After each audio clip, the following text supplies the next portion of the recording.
Жаргал тулгын Эрдэнэтийг эндэрт урж байна. Тангараа өргөхийг урж байна.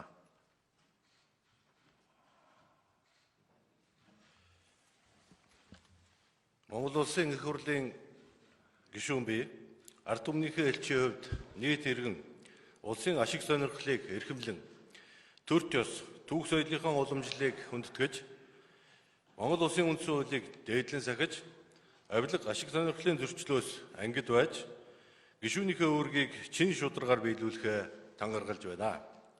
Миний бие энэхүү тангаргаасаа няцвал хуулийн хариуцлага хүлээнэ.